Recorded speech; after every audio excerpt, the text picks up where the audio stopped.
But Coach, thank you for joining me again. Let's take it all the way back to Kenya and how that was. Yeah. So I was born in 1999 in Nairobi. Yeah. So I was born in a refugee camp, and at the time there was 7 of us. Yeah, yeah, So yeah, growing up, we didn't really have much. yeah, Mom had to do like a lot of things just to make money, just yeah, to make ends meet, like making clothes, making jewelry, just yeah. to sell.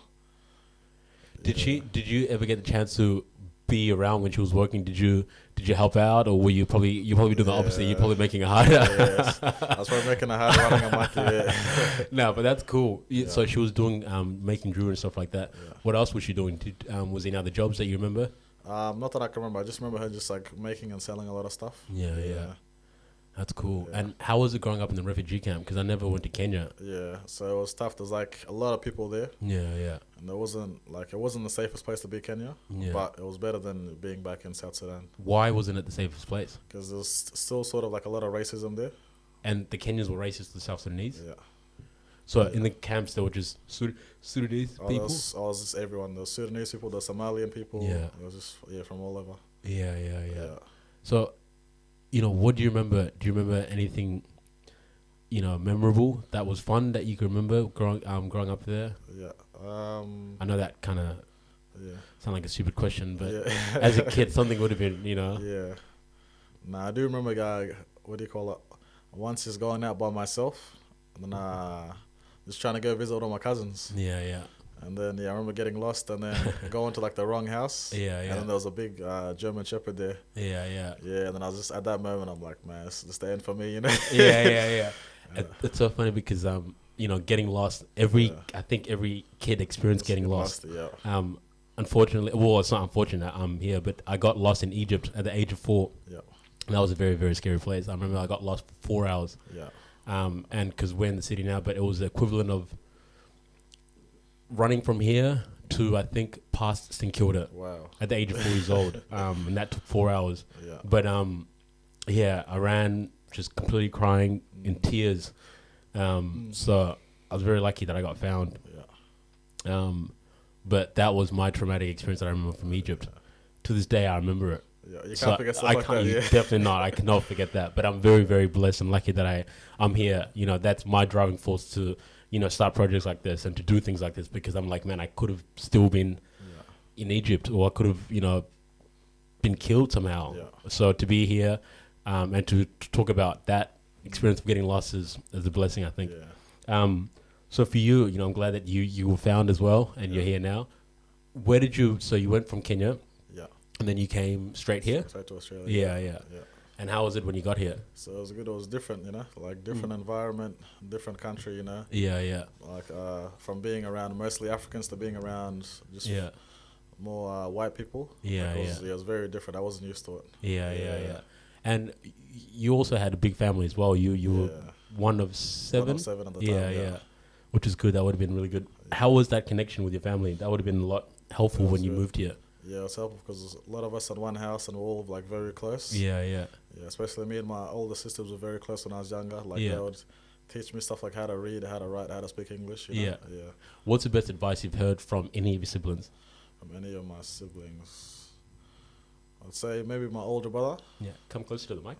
My older brother, he'd always tell me, never give up Yeah, okay. because God has always got your back. Yeah, yeah, yeah, yeah. And me, I was always a strong believer in God. Yeah, And in like times of like when it seems like there's no way out, I'd always be like, Yeah, yeah. yeah. Like God's got a purpose for me, yeah. I love Yeah. that. And as much as you were connected with your siblings, you were also connected with your mum as well. Yeah, I was very close to Yeah. What was the best thing you've learned from your mum? mom. Mom would talk to me for days, just lectures. Yeah. But one thing I won't forget is she'd always tell me, "You'll never get anything in life if you don't work hard for it." Yeah. She'd always be like, "Once you're tired, then that's when you'll get the results." Yeah, yeah.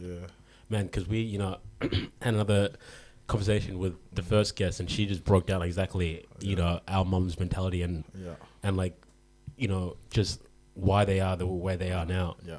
But yeah, it's amazing. They're really wise people, man. Honestly, and even my mum, because you and me, I think we connect a lot because, similar story. I a family of 7 as well. Mm-hmm. I have an older sister that I she looked after me when I was in South Sudan, but left and haven't seen her since. So, but yeah, she's the oldest, and there's so there's all 7 of us as well. Yeah.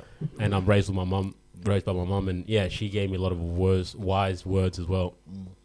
But yeah, man. So she also did a lot of jobs here as well, right? Yeah.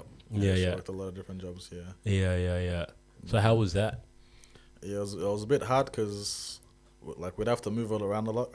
Yeah. Because mum would just be working in one area, then another area, so I was just always moving around, never really settled in. Yeah.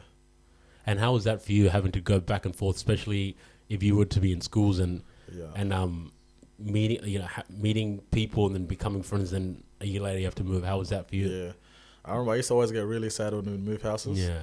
Because like I'd make a connection with like some friends and I'd start to settle in and like, everything's like starting to get good. Yeah. And then we gotta move. Yeah. And then I'd be like, oh, now I gotta start all over again. Gotta start fresh, make new friends. And it was very hard because I went to about, I think maybe 7 different primary schools. Wow. 7 different primary schools. Yeah. Jesus. It was crazy, yeah. Oh man. Yeah, there you go. So where were you in year 6? In year 6 is when I moved back to Melbourne. Yeah. So I went to Richmond West, the school you went to. Yeah. I went to St. John's actually. Oh, you went to St. John's? Yeah. But then it's so funny because actually no, our school, St. John's, when I was in year 5, that was my last year there because that school shut down a year after. Yeah. So that's probably why you met my pet and a lot of other guys because they had to move to the Richmond West or the primary school that I went to after, which was Trinity. Yeah, I know Trinity. Yeah. So I went there instead, but it was really close to your one. Yeah.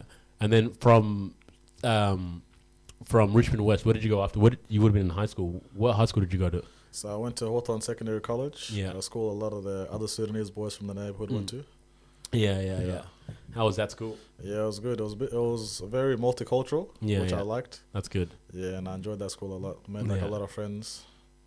Yeah. That was good. Before we get to high school, sorry, I wanted to talk about a specific topic. Yeah. When you were moving around a lot, especially coming from, Kenya, Australia, and not knowing much English, how did you find it? Were you getting bullied a lot as well? Was it like kind of hard?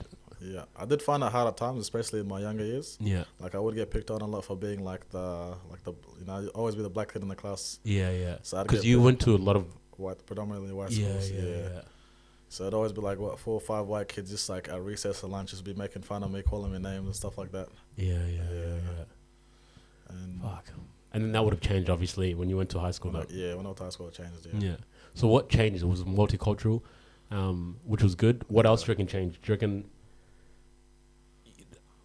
having older siblings is there as well change or mentality change? What do you think? Yeah, and also I had my older brother was in year 12 when I was in year 7. Oh, okay, that would have helped a lot. And my brother was the biggest guy in the school. Was he? 6'8". So anyone mess with me? Yeah.